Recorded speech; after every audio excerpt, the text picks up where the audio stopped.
I'm Dom Nicholls, and this is Ukraine the Latest. Today, we report on Kyiv's so-called revenge operation conducted against Russian forces said to have been involved in war crimes.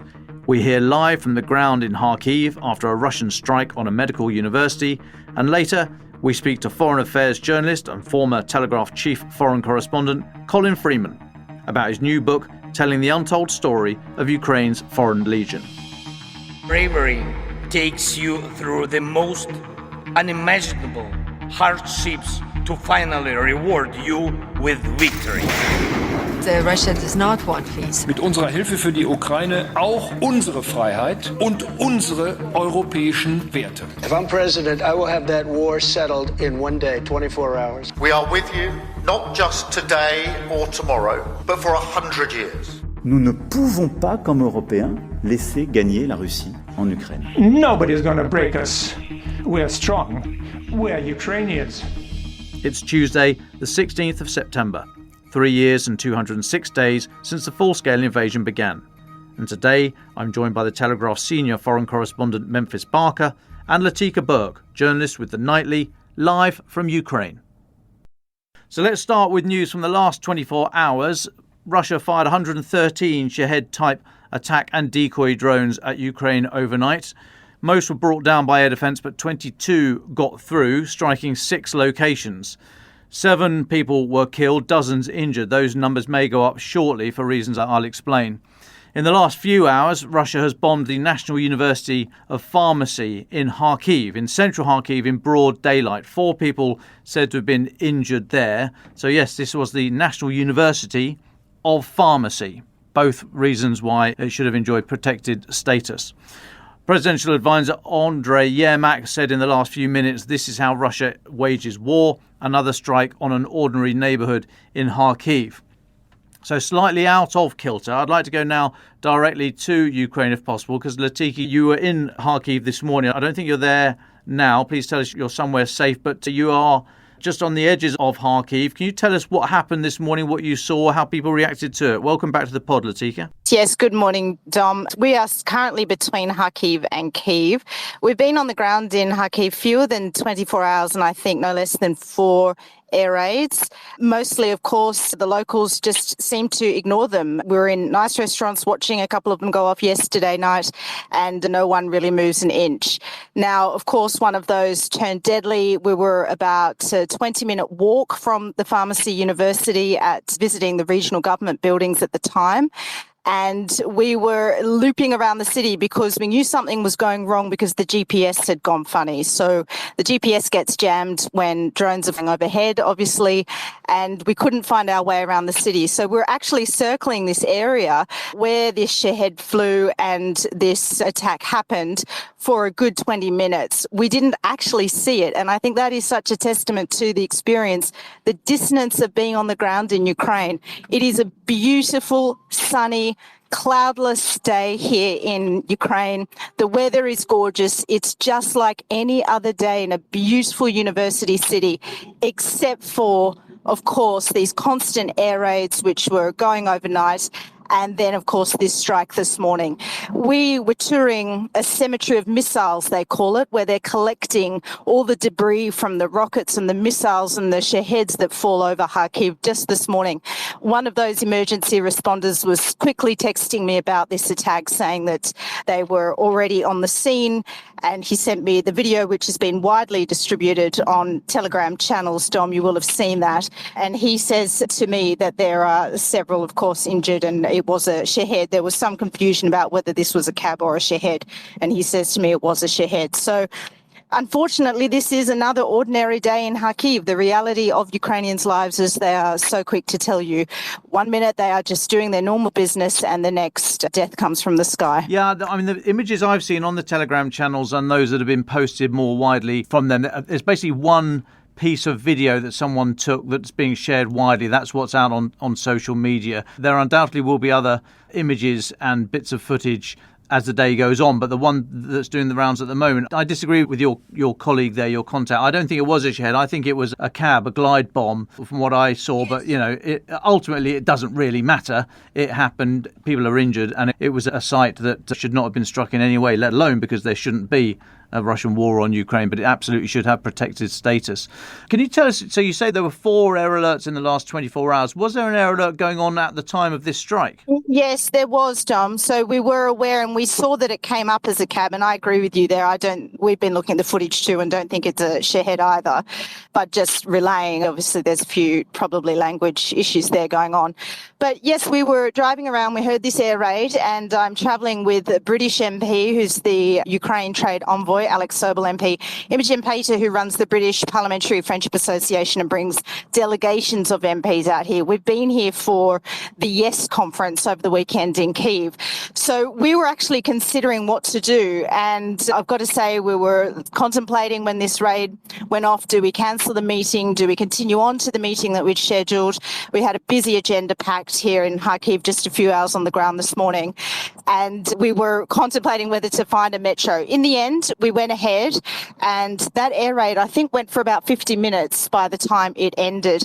By the time it ended, Dom, we had made our way to the outskirts of Kharkiv, and there we were visiting a munitions factory and seeing workers very busy making counter-attack weapons back, and that was a very fascinating but also inspiring visit too. I'm not convinced a munitions factory is the best place to take shelter in during an air raid, but well done for getting underground. If we could just zoom out a little bit, I mean, you kind of alluded to it there. And Don, we didn't go underground. We continued with our visit and then went on with our agenda. So it was a bit of an open debate. We probably didn't do necessarily the right thing. But, you know, this is also the experience of being in Ukraine. Like I said before, 1 minute you could easily forget this war is happening and then bang, off go the air alerts. Sometimes you don't know if these air alerts are going to result in an attack or not. The ones overnight didn't seem to. And then this morning, of course, this deadly one in broad daylight as well, which is something a bit harder to take. Yes, absolutely. And the point about broad daylight, the reason we keep going on about that is because that is when people are up and about and going to school and going to work and all the rest of it. Latika, if we just zoom out for a moment, you alluded to it there in your answer, but quote unquote normal life carries on. So how quickly did you see signs of, as we spoke with our colleague in Kyiv last week when there was that huge bombardment, and she said by the time she'd run out onto the street to see what was going on, there were people ordering coffee in cafes with bombed out windows, and even some ladies having their hair done in a salon because they didn't want to miss their appointment. Yeah. So what's happening in Kharkiv now after such a strike? Look, around this time we were heading out of Kharkiv. We did contemplate trying to get back, but figured we have a night train to catch to Warsaw tonight, so we were cutting it a bit fine. So we didn't go back to the site, Dom, but certainly from where we were heading, there was no sign of change whatsoever. People continuing. We were stopping, asking directions because the GPS was still slightly playing up. Everyone is just carrying on as normal. And again, the absolute dissonance of that experience. It's not even that there is a contrast of a day where war comes. It's minute by minute, sometimes second by second, where you have the attack and then normality resumes. It's still confounding and mind-boggling. Thank you, Latika. We'll leave you there. You need to get on the road. Thank you so much for dialing. Slightly disappointed, you say you had to keep stopping the car and asking for directions. You've been hanging around with me for quite a while now. And as I may have mentioned once or twice, I'm a pilot. So surely you should have picked up in the Northern Hemisphere, point the hour hand of your watch at the sun. And halfway between that and the number 12 is due south. I mean, that's just basic stuff. Anyway, that will get you to Kyiv. Latika, thank you so much for dialing in. Safe travels. We'll dial in as normal tonight. Let me know that you're safe. Will do, Dom. Thank you very much. OK, let's carry on with the rest of the news. So, a series of explosions in Russia's Vladivostok region are being described as a, quote, revenge operation, targeting troops accused of war crimes. Blasts around dawn this morning struck the 47th Airborne Assault Battalion of the 155th Guards Marine Brigade, the Russian forces, stationed just outside the city of Vladivostok in Russia's far east. This is about 6,000 kilometres from Ukraine. A source from the HUR, the Ukraine's military intelligence department, told the Kyiv Independent the Russian battalion that was targeted had fought near Kyiv, in Volodar, Mariupol, Kursk and Pokrovsk, and had been accused of brutality against civilians as well as executing Ukrainian prisoners of war. Russian media said emergency services and a helicopter had been dispatched to the scene. Russian officials said the explosions were caused by gas equipment malfunction, adding, quote, there were no casualties, though several buildings suffered minor damage. We will see more reports throughout the day as that comes in. Elsewhere, British Royal Air Force Typhoon fighters are going to join allies and fly air defence missions over Poland as part of the Operation Eastern Sentry that we spoke about yesterday. This is NATO's new mission following Russia's drone incursion into Poland last week. The MOD here in London say the Typhoons are going to operate out of RAF Coningsby in Lincolnshire. So they're not going to be based in Poland. They're going to still stay here at home in Lincolnshire and are expected to start flying missions over Poland in the coming days, we're told. They're going to be supported by a Voyager air-to-air refuelling aircraft out of RAF Brize Norton. Prime Minister Sir Keir Starmer said these aircraft are not just a show of strength, they are vital in deterring aggression, securing NATO airspace and protecting our national security and that of our allies. MOD says that the RAF Typhoons are going to join Danish F-16s, French Rafales and German Eurofighters in the mission. The Eurofighter basically is a Typhoon, or a Typhoon is a Eurofighter, just with a few different badges on the outside. Now, arguably, that move can't come quickly enough, as in the last 24 hours, 2 people have been detained in Poland and a drone neutralised, we are told, after it was flown over government buildings and the presidential residence in Poland's capital city, Warsaw. Polish Prime Minister Donald Tusk said earlier today that members of the country's state protection services had apprehended 2 Belarusians and police were investigating the circumstances of the incident. However, in the last couple of hours, Polish news network RMF24 say the suspects are actually a 17-year-old Belarusian woman and a 21-year-old Ukrainian man, both said to be legally residing in Poland. The woman had reportedly been in the country for several days, while the man is said to have lived there for 8 years. So Poland's State Protection Service, these are the guys that safeguard government officials. They reported the incident. We're told a patrol was dispatched and detained the 2 people operating the drone, which apparently returned to them in emergency mode. Colonel Boguslav Pikorski, who's a spokesperson for the Protection Service, confirmed the drone was not shot down by Polish forces, but landed under its own steam after the operators had been apprehended. Poland's Minister of Development Funds and Regional Policy said the impression is that this is not something that flew in from abroad, but rather launched locally. Okay, which obviously is quite a febrile atmosphere at the moment, the whole drones thing over Poland, Romania, etc., etc. Now, these jets, the British jets, like all of them on Eastern Sentry, are going to come under command of the KAOK in Germany. That's the Combined Air Operations Centre at Udem in Germany.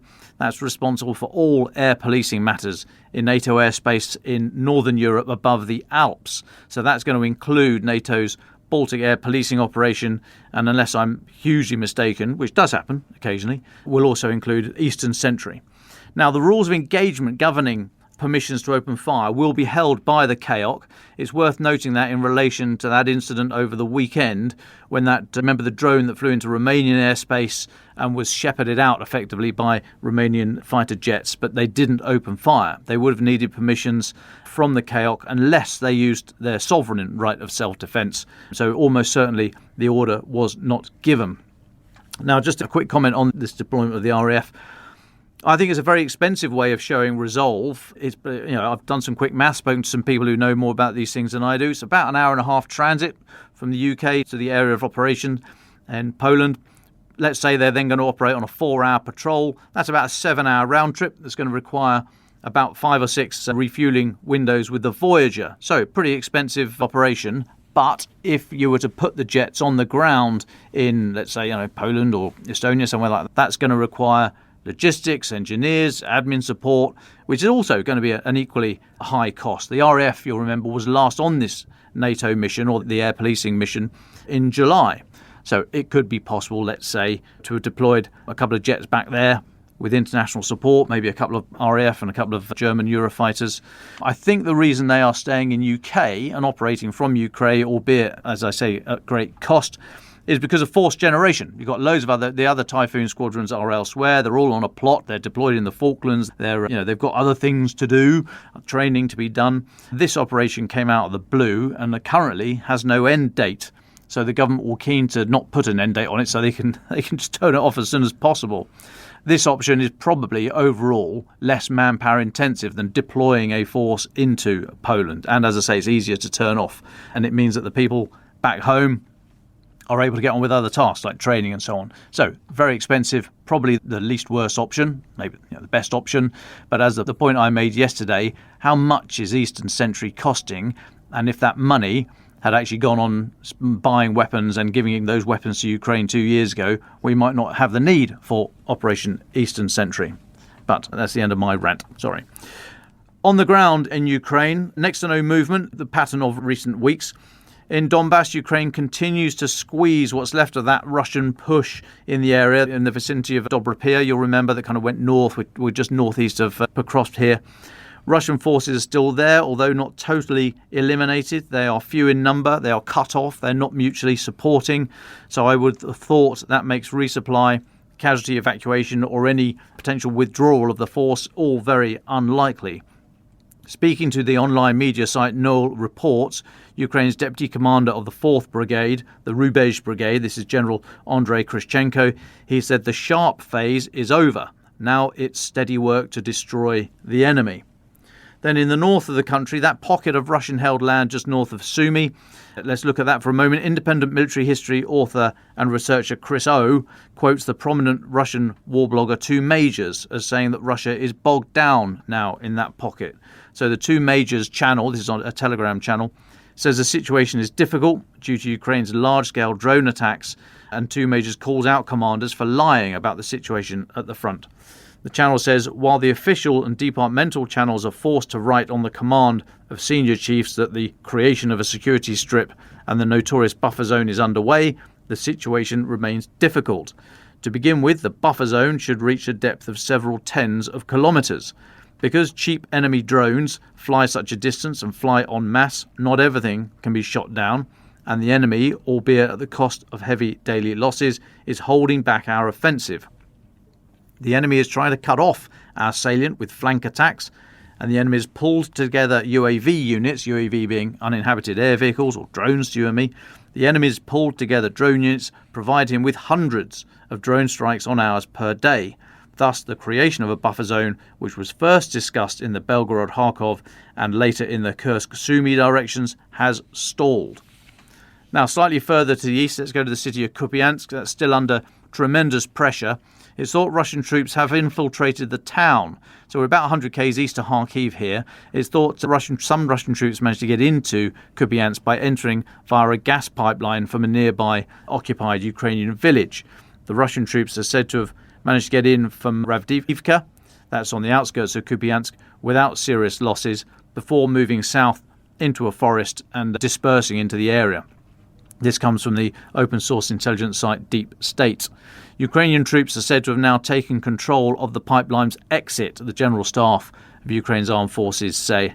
Capturing the city is now thought to be Russia's main goal throughout the whole of Kharkiv Oblast. This is a spokesperson for the Dnipro forces, Alexei Belsky, speaking yesterday. He was speaking to public broadcaster Suspilna and also said that Russian troops continue to mass on the northern outskirts of Kupiansk, so huge pressure there. A couple more from me. The Ukrainian drone hit the Saratov oil refinery last night in Russia, causing explosions and a fire at the facility. Again, this comes from the General Staff of Ukraine's armed forces. So this attack, about 500 kilometers east of Ukraine, was reportedly carried out in cooperation between Ukraine's special ops forces and other branches of the military. Battle damage assessment is ongoing, as in having a look, see what happened. This refinery was last hit on August the 10th, when the Rosneft-run refinery was reportedly forced to halt operations. Russia's defense ministry said air defenses had intercepted 87 Ukrainian drones overnight, including 18 over this area of Saratov Oblast. And the local governor there, Roman Bashagin, said emergency services were on full alert last night due to a potential drone attack, but he didn't offer any comment about the consequences of a couple of drones getting through. I shouldn't laugh. Okay, I'm sorry I leapt about a bit there geographically, but I did want to hear from Latika before we lost comms with her, so apologies for leaping around a little bit. But now delighted to turn to Senior Foreign Correspondent Memphis Bourke. Memphis, you've been looking at quite a few bits and pieces lately. What have you got on the diplomatic and political front to try and knit it all together? Sure. Well, I was most interested this morning by President Zelensky's interview with Sky News. I mean, in particular, the tone he's taking to the overall kind of diplomatic efforts for President Trump to seek an end to the war. You saw him shift in recent months to being much more aware of how he should approach Trump. He's always thanking him in his public statements. He's sort of learned, and as we reported, even Keir Starmer was helpful in trying to coach him for how you get the best out of a president who, as we know, can turn on you in an instant. But this morning his tone is tougher, it's a little more bitter, and it follows, as we've seen, the kind of pretty much complete failure at this point of that diplomatic push. He told, in response to President Trump's demand that NATO cease buying any Russian oil before he announces any US sanctions, which is a kind of disappointment for many in the West who would like to see the US apply tougher measures anyway. President Zelensky says, "I believe that the US is strong enough to take decisions on their own." He said, "I'm sure the US can apply enough sanctions in order to hurt the Russian economy. Donald Trump has enough force to make Putin afraid of him." He adds that Europe has already introduced 18 sanctions packages against Russia, and all that's lacking now is a strong sanctions package from the US. Now, that tone, to me, it just reflects this shift that we're seeing in the last couple of weeks, and he was seeming to be more open in his disappointment with the president. Slightly risky game, as we know. He said that President Trump gave a lot to Putin in the Alaska summit, and that Putin should have paid more for it, more for the welcome he got into America and a kind of early step towards the ending of his diplomatic isolation. I think that point he raises about Trump, being able to enact US sanctions without setting demands that aren't going to be met immediately from all NATO nations to stop buying Russian oil was really interesting. I mean, I think that is a pressure point. That's something that European leaders have been saying for some time now. Just go ahead and do it. If you're going to sanction the Russian oil business, the US can go and do it. I think that one of the things that is particularly interesting in Trump's demand is that he said is that the main purchaser within Europe, at the moment, of Russian oil is Hungary. Hungary, obviously led by Viktor Orban, a kind of Trump ally, as it were. So Hungary used to buy about 68% of its oil from Russia. 61, and it's now 86.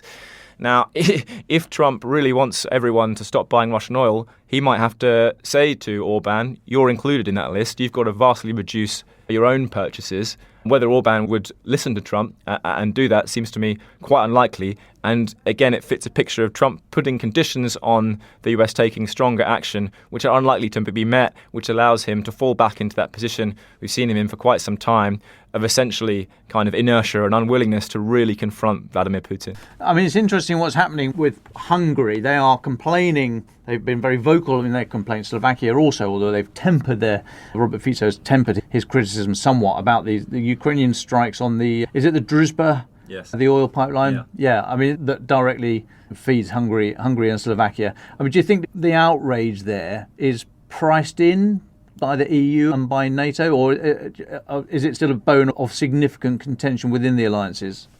I mean, I think that the EU has long seen Orban and Hungary as, the main obstructor to its own efforts to sanction Russia, to take tougher stances against Russia. And there are kind of every year or every few months you get fears that Hungary might pull its support for the next layer of sanctions packages, and Orban's going to have to be one round. And actually, apparently, the last time round, Trump did apply pressure on Orban to get him to sign up and not pull down the entire EU sanctions regime. You know that those conversations are still very hard. There's still a lot of rancor within Brussels about Hungary and its willingness to continue purchasing Russian oil. And I don't think we're particularly anywhere closer to everyone getting on one page. Now, would that change if Washington was to get very tough on Orban? We've seen them, suddenly upend diplomatic relations with India over the purchases of Russian oil. Would Mr. Trump be willing to do the same to an ally who toasted his success with vodka when he won the recent election, and whose many kind of political principles are more in line with the current Republican Party than many of the leaders across the EU? I'm not so sure at this point. Now, Memphis, before you go, I've got one more for you. Unless you've got loads more for us. So today, what's today? Tuesday. Still only bloody Tuesday. Donald Trump arrives this evening for his second state visit to the United Kingdom. There's going to be a lovely dinner tonight in Windsor Castle, we're told. Tomorrow's going to be all pomp and ceremony. And then Thursday is the politics around some new nuclear deal between Britain and America, I understand. So what are we looking out for? What's the mood music? What should we keep our eyes on out of this state visit?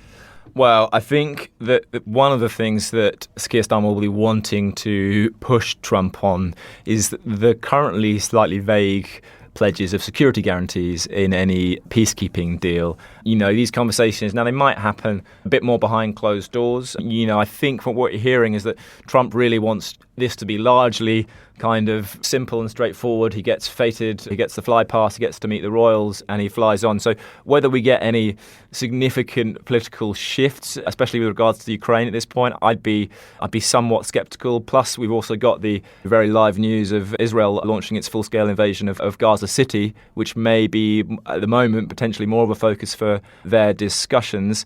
But I would be certain that they will be pushing very hard to get the kind of Mr. Trump's willingness to back a European peacekeeping force, to push that several stages further towards the process of being able to offer the kind of document that Mr. Zelensky can look at and say, OK, I have the kind of things I need to really move more formally towards ending the war. And who will not be invited to this special state banquet, not only because he's no longer in post, but also probably because the British ambassador to Washington will have to stay over there. But the one thing they're going to absolutely avoid, all parties, British and American, no one's going to talk about Peter Mandelson, Lord Mandelson, because his recent sacking for his friendship with Jeffrey Epstein. You raise that, and of course it gets straight onto the Epstein files and Trump and all the rest of it. So probably not likely to hear much about or from Lord Mandelson over the next 40 years. I think there'll be definitely silence on that subject for sure. And actually, Rob Crillier here at Telegraph has been reporting that Trump is apparently going to go easy on all the kind of political red button subjects with Sir Keir because he knows, quote, he's on the ropes at the moment, several political scandals to deal with. And Trump considers him, something of an ally at this point and doesn't want to make matters worse. OK, well, be interesting to watch. Wonder if that comes up in any press conferences, if there are any. I'm told, actually, now, when all the pomp and stuff happens in Windsor, for the first time in British history, the state colours of 3 regiments are going to be flown. So normally what happens is, each regiment in the army has its colours, which often is written up as a big flag, and then I lose my rag and say, it's not a flag, they're called the colours, with all the battle honours and all that kind of stuff on it. If you're in the foot guards of the household division, you have 2 sets of colours. You have your sort of normal one, and then you have your state colours, which same information, same battle honours, all the rest of it, slightly fancier embroidery, I'm told. And the regiment, normally, we see the state colours on trooping the colour. Trooping as in wandering around waving it at people, trooping the colour of the lead regiment who's taking part that day. So we are told that Donald Trump is going to be welcomed by the Grenadier Guards, Coldstream Guards, and the Scots Guards, I think, or one of the other regiments of foot. And for the first time ever, 3 of them are going to have their state colours on display. So no one's in the lead. They each get their state colours. And this is, it'll be nice to look at, good photos. And Keir Starmer will be able to say to Donald Trump, this has never happened before in British history. Only you're the first one to ever see 3 state colours. Whether or not he worked, I had to speak to my mates in the Blue Red Blue yesterday to find out what the hell all this meant. So I don't know if Donald Trump will be absolutely up on the finer points of etiquette in the household division, but it's a great honour. He loves that kind of thing. That'll go down like a house on fire. He'll nod. He'll feel very much treated like the superstar VIP he wants to be. And those kind of little flourishes kind of fit so richly with Trump's enjoyment of, the British specialisms in pomp and pageantry. Yeah. Let's see what comes out of it. Great. Thanks, Memphis. Let's wiggle on to final thoughts. I have a couple here. So this morning I was looking around and I saw a very interesting comment by Megan Mobbs. So she's Keith Kellogg's daughter, but doesn't in no way speaks for him at all. She's also president of the R.T. Weatherman Foundation. She tweets only in her own opinions. But she was saying, in response to she retweeted the footage of that strike on the pharmacy university in Kharkiv. And she said the war grinds on, not because Putin is strong, but because the West permits it. In January, one could have made an argument, though I would not have agreed, she says, that a new administration could disengage, talking about the US administration disengaging from the issue of Ukraine and trying to find a peace settlement. She said a new administration could disengage, realign regionally and turn inward. But that is no longer where we stand. The president has now put his credibility and America's weight behind ending this war. Walking away is an option, but with grave cost. America first is not retreat. It is preeminence and dominance. The ability to bend outcomes in our favour and make adversaries respect our will. Putin's disregard for President Trump's efforts to end the war is not just a snub of Ukraine, it is a direct insult to American power. And when America allows that insult to go unanswered, it weakens us everywhere, not just in Eastern Europe. To be America first is to ensure America cannot be ignored, cannot be mocked, and cannot be defied without consequence. I thought that was quite a powerful set of words there from Ms. Mobbs. Well, primarily to our US listeners. What do you think of that? What do you think about her comments, and particularly America first, and whether or not you're too far in? Donald Trump is too far in now. He can't walk away from Ukraine because he's put so much credibility on the line. I'd be really interested in your thought about how you see your country now in terms of the international standing, having said we're going to... we knew it wasn't going to be solved in a day, but then we had the 100 days, and then we've had a succession of 2 weeks and deadlines and all this kind of stuff. Where do you think your credibility is now? I'm genuinely interested. Memphis, got any final thought? Well, I was just really interested by a thread put out this morning by Tatar Igami, a former Ukrainian officer and who now runs an intelligence analyst website. He was saying that the battlefield has become so porous and the front lines so different to how they were even maybe 6, 7, 8 months ago, where small groups, as we've seen in Dobropilia, small groups can infiltrate past the lines. It's much less clear who holds territory in one area or another. You may get 3 Russian soldiers, far behind the Ukrainian lines, and Ukrainians in the same way in a different direction. He was saying this is making it difficult for the map makers that we all rely on to show you where the front line is overall. Deep state, that's how we follow the conflict. He says that information is now much hazier and much less clear for us to be able to translate into map form. And perhaps as a result, we need to be thinking slightly differently about the way the front looks on maps at the moment. So I think that was an interesting thing for us here, certainly, and for all of us following the war. Yeah, absolutely. Well, so fog of war. Quite right, yeah. Clausewitz is saying, I told you so. We speak often of Ukraine's Foreign Legion, the part of Kyiv's armed forces made up of international volunteers. We've spoken to a few, and we're always keen to hear why they decide to go and what their experiences are of serving in the Ukrainian armed forces and what it's like to fight alongside volunteers with markedly different backgrounds, experience and languages. Colin Freeman is a freelance foreign affairs journalist and former Chief Foreign Correspondent for the Telegraph. He's just written The Mad and the Brave, the untold story of Ukraine's Foreign Legion. I spoke to him alongside Alex Drueke, a former US soldier who served in Iraq and Ukraine and who is now a campaigner to raise awareness for Ukraine's cause in the US. Here is our conversation. We're delighted now to be joined by Colin Freeman, freelance foreign affairs journalist, former Chief Foreign Correspondent for the Telegraph. Colin, welcome back. We're going to be talking about your new book, The Mad and the Brave, the Untold Story of Ukraine's Foreign Legion. And to bring that to life, also delighted to be talking to Alex Drueke, former US soldier, served in Iraq and Ukraine, and is now a campaigner to raise awareness for Ukraine's cause in the US. If I could start with the book, Colin, I'm fascinated by how you're able to make such a book. You talk there about some of the people that you meet in these kind of environments. You describe them as, some of them, as Walter Mitty types or the LARPers, the live action role players. So how, first of all, do you know who you are speaking to when you go and interview these characters? Well, there is a minority, who are perhaps people prone to exaggeration or just outright fantasists. That's not many of the Legionnaires, but most Legionnaires who I've met, volunteers of one sort or another, usually have some story of having come up against these people, hopefully just in a bar or in ordinary conversation, occasionally in the trenches itself when things are beginning to fall apart and they suddenly realise that the people they're fighting alongside are not the people that they thought they might be, or certainly not the people who they said they were. I think that's one of the things that fascinated me about the whole idea of the whole Legion in the first place, was that normally in any infantry unit or any fighting unit, most people have had a long time to bond, sometimes years.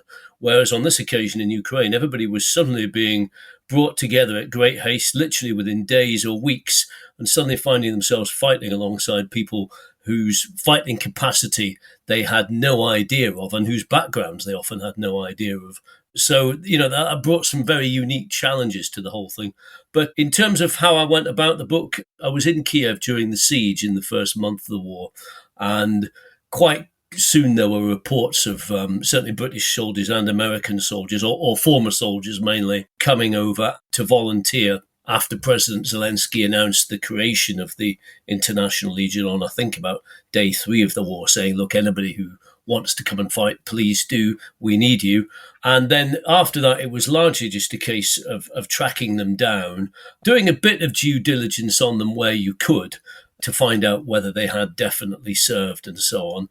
I don't think I met any outright fantasists or anything like that. Most of the people who I met, you could usually tell because they sort of describe their experiences often in kind of warts and all fashion, which generally suggests they're not trying to make it up too much. And then it was really just a case of trying to keep touch with them, because obviously most of them were there fighting a war. Their job was not to keep in touch with the likes of me. It was also partly down to whoever I could get hold of who was willing to talk to me, because a lot of them, certainly in the beginning, were pretty secretive about what they were doing. They're worried about getting in trouble with their own governments, worried about the Russians coming after them in some form or other, and in some cases hadn't actually told their families where they were as well, or might have only told 1 or 2 members of their families because of the risk of things going wrong, which, as we've seen, the volunteers do run a very high risk of getting killed, far higher than they have done in most of their previous theatres of combat that they've fought in, like places like Iraq or Afghanistan. About those previous theatres, so what are by and large, what are the motivations that were explained to you for going to Ukraine? And were they different from other places you've been in, the Middle East, for example? Yeah, I mean, this is a bit of a pre-runner of this, which was people who went to fight with Kurdish forces against ISIS in Syria back in 2014 or so. And for most of those people, the motivation, I think, was twofold, really. One, of course, was, look, I don't like ISIS. I want to fight against what I perceive as a resurgence of evil in the world, Nazism or whatever. You get that again here in Ukraine as well, very much, people comparing Putin to Hitler. For a lot of people, it's a very black and white war. However, I think for the majority of them, there needs to be something else as well. If you're living a normal, settled, contented life in the UK or America or anywhere else, you don't just suddenly up stakes and go and fight in Ukraine, especially if you've got family or dependents. So for some of them, especially the ex-soldiers, they miss the camaraderie of army life. Civilian life doesn't always suit them. For others, it's a chance to test their skills that they've already learned in Afghanistan or Iraq against a peer army. See what it's like to be the underdog in a conflict for once and to fight proper grown-up warfare, for want of a better word. Then for some, especially those who've never fought, it's a chance just to taste combat that they might not otherwise get.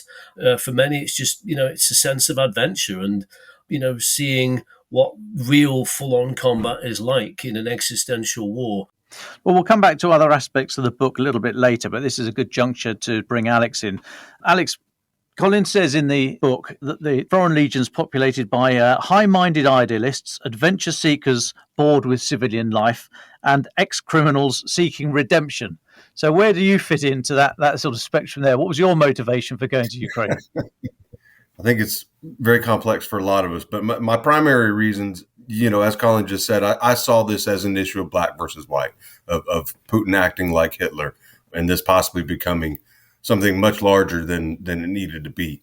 And I did feel that my experiences in the Army and in Iraq would be of great benefit to the Ukrainians at that point, because we were supposed to be fighting a tank-on-tank, NATO-style warfare in the plains of Europe. Obviously that's changed now. It's drone warfare, and that's a whole lot different. But also, like Colin mentioned, I'm in that category of former service member who has struggled with civilian life and did really miss a lot of the aspects of the Army and the camaraderie and everything. So I checked quite a few of those boxes.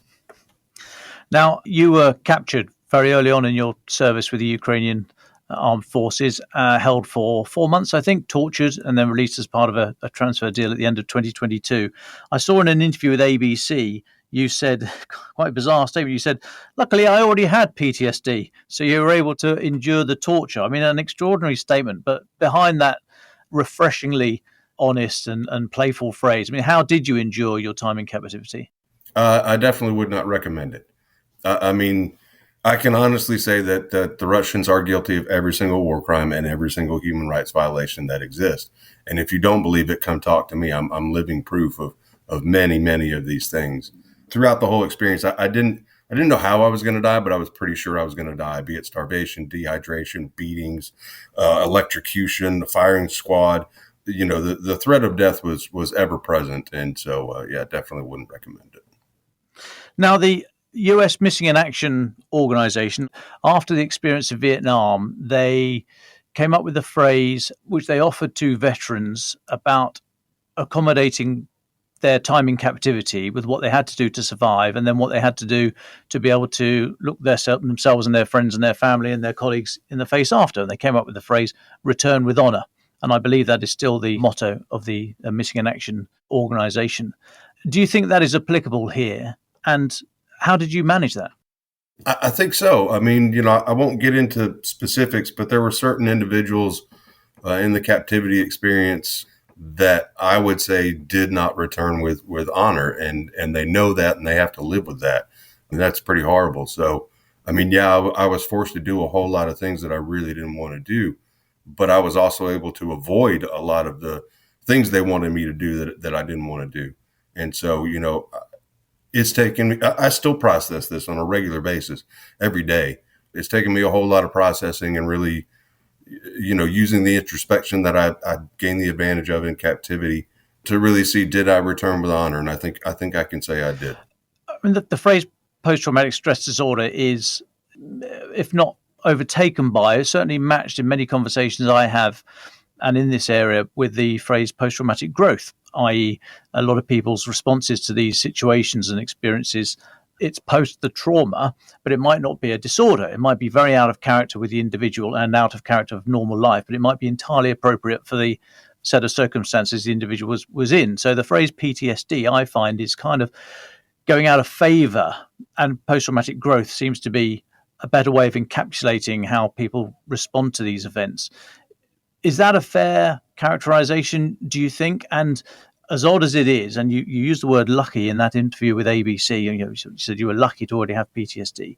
Do you feel as if the processing that you are doing now every day constantly, do you think this has gone some way to healing the issues you had before? Definitely. And, you know, that's why I say, luckily I had PTSD before. I mean, it really helped in captivity because after going undiagnosed for about 7 or 8 years with my Iraq PTSD, I finally sought out counseling with our Veterans Affairs Administration. I had some things in my toolbox that I could use while in captivity, and then I could teach to Andy when we were reunited in captivity. I could use those things to process on the spot. But yeah, coming home, it's been a whole lot of processing. It's been a whole lot of thinking about it.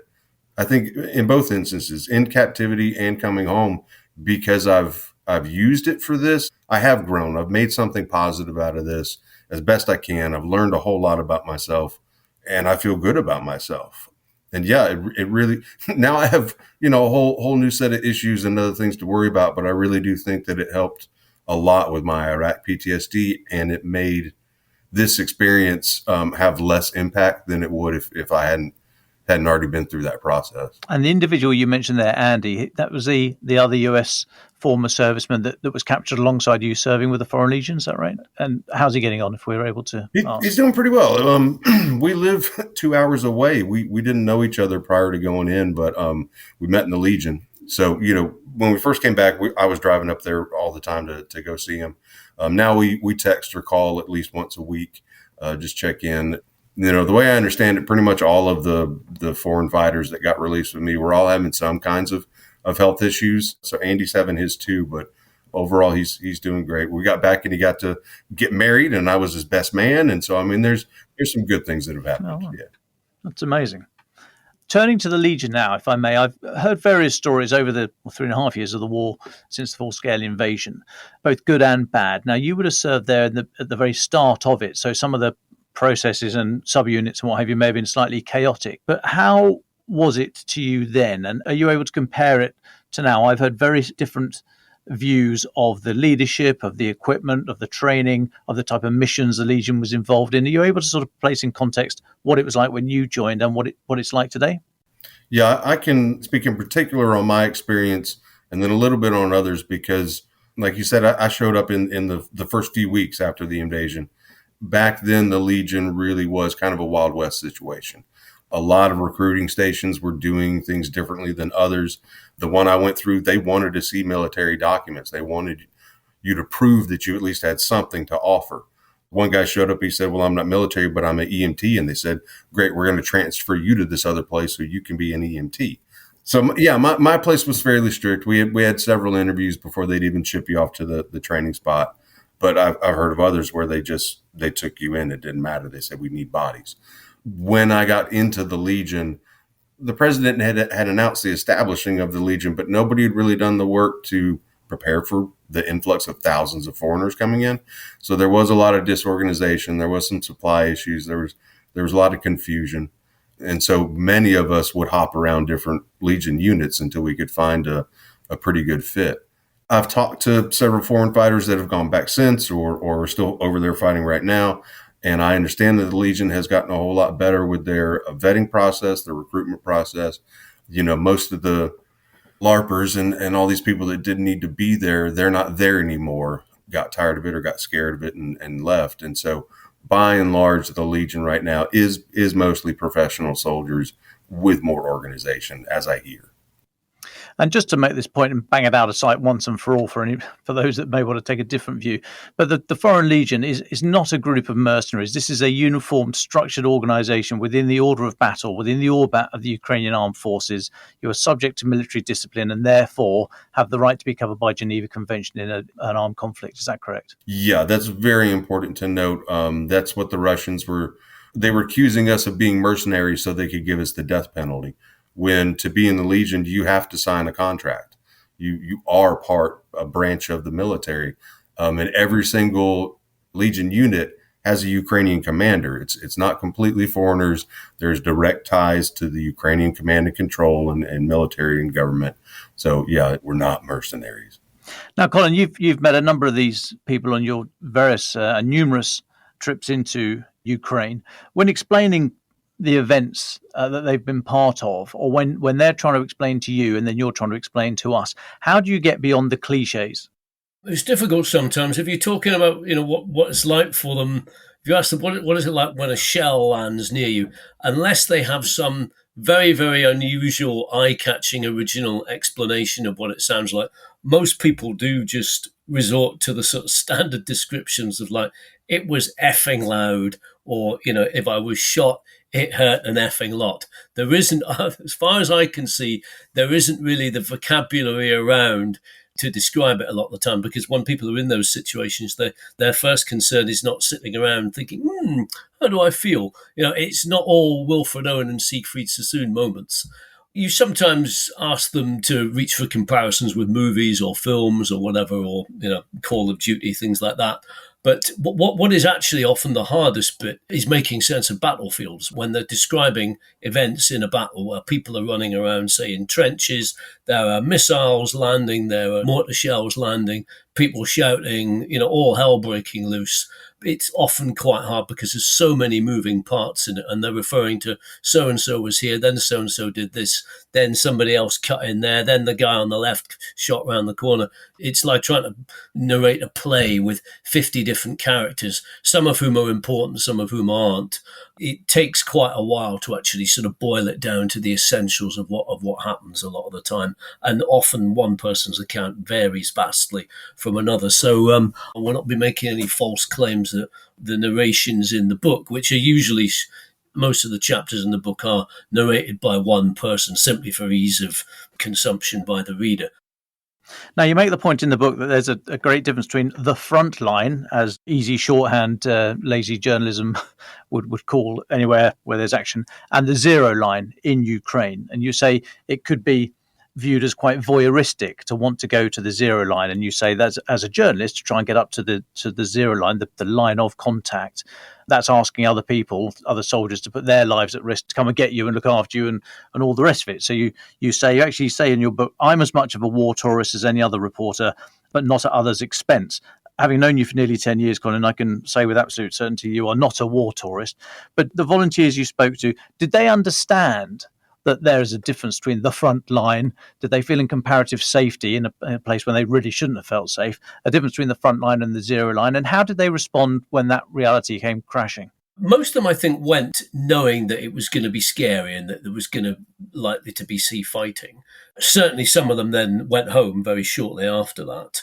Actually, if anything, what a lot of them found difficult was that because the front lines in Ukraine are very wide, you're often several miles from the nearest Russians. Even the zero line, which is the point at which beyond which you travel, the next man with a gun you're going to meet is going to be a Russian.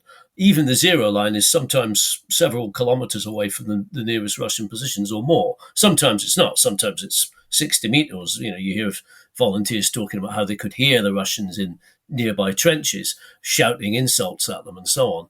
What that did mean for a lot of them is, though, that they go there expecting to be able to get Russians in their sights and shoot at them, and then they discover that this is essentially an artillery war, now a drone war, where often you're not actually seeing, you may go months and months without ever seeing the enemy direct.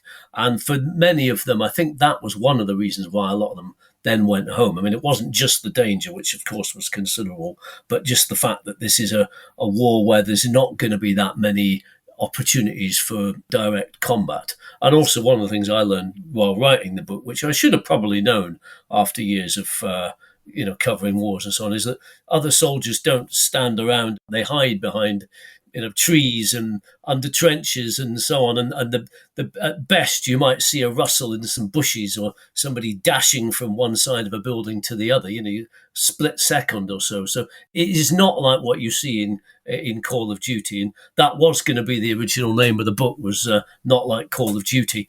But I think for various reasons, not least Call of Duty's copyright lawyers, we decided not to. Right. Oh, well, room for a second volume. So, Alex, you're now campaigning in the US. Why do you feel the need to do that, and what form is it taking? Because this war's not over. I'm doing what I'm doing for the same reasons that I went over to fight in the first place. Because of captivity, I have health issues that would make me a bit of a liability on the front line, and I know that. And so, some people don't need to be on the front, and now I don't need to be on the front. But that doesn't mean I can't do other things. I realize that as horrible as this experience was, it has given me a very, very strong platform to be an advocate for Ukraine. And so this podcast, other podcasts, interviews for TV, for radio, for the newspaper. I've gone back to Ukraine a few more times to do humanitarian work and fundraising, conduct under capture training. I belong to a think tank, and I'm coordinating with several other think tanks for us to start combining information to influence policy here in America. I love Ukraine. Like in Colin's book, so many of the guys, we fell in love with Ukraine because it's a beautiful country with beautiful cities and beautiful people and wonderful food. And I mean, everything about Ukraine is great. And so I don't want to see it wiped off the face of the earth. And I know that if it is, Putin will not stop there. 2-3 years ago is where we should have stopped Putin, but this is where we absolutely have to stop Putin. So I'm doing whatever I can, using my strengths to hopefully bring this war to the right peace for Ukraine. Now, I don't want to get into US politics per se, but is support for Ukraine one of those areas that is actually able to breach the sort of partisan divide, or is it in danger of falling into you're either with it or against it, depending on everything else that's hooked to the issue, depending on the individual you're speaking to, et cetera, et cetera? Are you able to cut through on both sides of the divide? With the American people, definitely. I've been involved in a lot of polling of American public. They definitely support Ukraine. They definitely want Ukraine to win. They don't think we're doing enough to stop Putin. They don't think we should be making deals with Putin. And then there's some political stuff we won't get into. But a vast majority of the American people want Ukraine to win. Part of my advocacy work, I do spend a lot of time up in Washington, D.C., talking with Congress people and their staffs. I think I see a large amount of bipartisan support from, both sides of the aisle. Some of it is, hey, I agree with you, but my constituents don't, and I have to vote the way my constituents want me to. A lot of the reasons we're not seeing anybody take the lead and really do something about it is because they're all afraid of the administration. And, if they speak up, they'll get blackballed. Oh, gosh, it's quite a depressing thought, really. But I mean, in what way could they speak up if there was a groundswell of opinion? How could somebody influence their representatives? For the American people, I'll tell you, as broken as our system might be, it still does work. Andy's representative, he said while we were in captivity, in one day alone, he received over 16,000 calls and emails just about us in one day. And as Colin says in the book, I think it's that, he put it at the top of his in tray where he made it a priority. And so, our system can work. The American people need to contact their representatives and say they want to support Ukraine. They want Ukraine to win. The groups I'm involved with, we're trying to influence them to actually write legislation and write policy that would still have to go through, on the president's desk. But I think if we can get enough support, completely bipartisan, keep pushing all these issues, that we stand a good chance of having success. I hope so. Thank you. Now, last question to both of you, gentlemen, if I may. We get a lot of emails on the podcast, people asking us, should they join the International Legion, the Foreign Legion? And I'm not qualified to be able to answer that. But I'm also asked, people will say, I'm going to Ukraine to fight as a foreign volunteer. What one piece of kit do I need to take? Or what's the best piece of kit do you think I should take? So, gents, to both of you, Colin first, if I may, what would you say to somebody who would ask, should I go as a foreign volunteer and fight in Ukraine? And what one piece of equipment would you recommend they take? I think the one piece of equipment they should probably prepare in advance, which is not really a piece of equipment per se, but is a will. And in the process of making that will, speak to their nearest and dearest, their dependents and other people who care about them, to see what they will think about the prospect of them coming home in a body bag. Or in Alex's case, being captured, which brings its own very difficult circumstances, because you are, it's not all over. You are still alive. Things have to be done to try and lobby to free for you. I speak as having been held hostage once myself years ago in Somalia for 6 weeks, with nothing like what Alex went through, but still that sense of being in the hands of people who don't answer to any normal writ of law. And I remember the difficulties I put my family through at that time, and a lot of other people, including people at this paper who I was working for at the time. So that is probably the first and foremost thing before you even turn your head to the practicalities. And Alex, same question to you, but if I may ask, if you could just start just on that point there that Colin made. I mean, what sort of legal considerations should somebody think about if they are thinking about going to fight in Ukraine?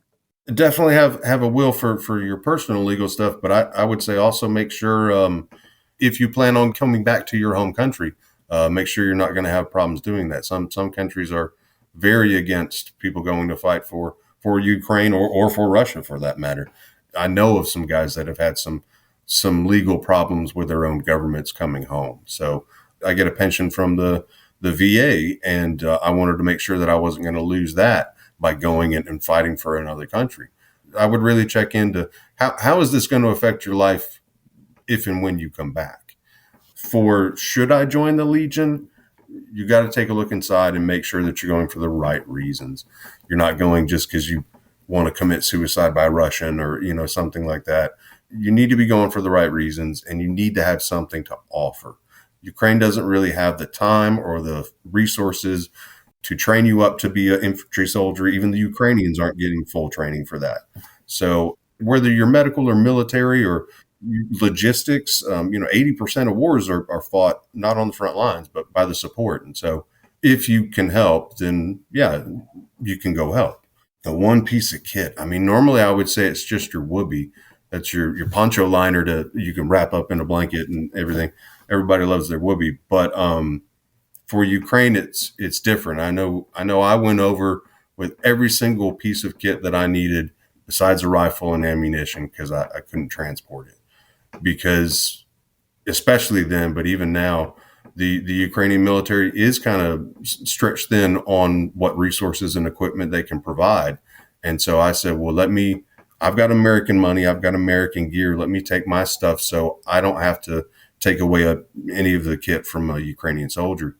Honestly, I would say if you're going to take one piece of kit to go, make sure you have really good body armor, because that's very, very expensive. And that would definitely help out the Ukrainian government on supplying you. So, Colin, The Mad and the Brave, The Untold Story of Ukraine's Foreign Legion, out now, I believe. And Alex Drucke, thank you so much for joining us today. Thank you for sharing and taking us into some places you may not have wanted to go. So I appreciate your allowing us to look at all sides of this and all sides of what service means. So thank you very much. Of course, Dom. I appreciate you. Thanks, Dom. Cheers, guys. Ukraine the Latest is an original podcast from The Telegraph, created by David Nicholls. To support our work and stay on top of all of our Ukraine news, analysis and dispatches from the ground, please subscribe to The Telegraph. You can get 1 month free, then 2 months for just £1 at www.telegraph.co.uk/Ukraine the Latest. Deploying cutting-edge technology, we also release Ukrainian and Russian versions of this podcast. These translations retain our voices and delivery so that it can reach listeners in every region of Ukraine and those parts of Eastern Europe where Russian is still widely spoken. Links to those can be found in the podcast description to this episode. You can also now sign up to the new Ukraine the Latest weekly newsletter. Each week, Francis and I answer your questions, provide recommended reading, and give exclusive analysis and behind-the-scenes insights, plus maps of the front lines and diagrams of weapons, to complement our daily reporting. It's free for everyone, including non-subscribers. You can find the link to sign up in the descriptions for this episode. We regularly have a Ukraine live blog on our website where you can follow updates as they come in throughout the day, including insights from regular contributors to this podcast. We also do the same for other breaking international stories.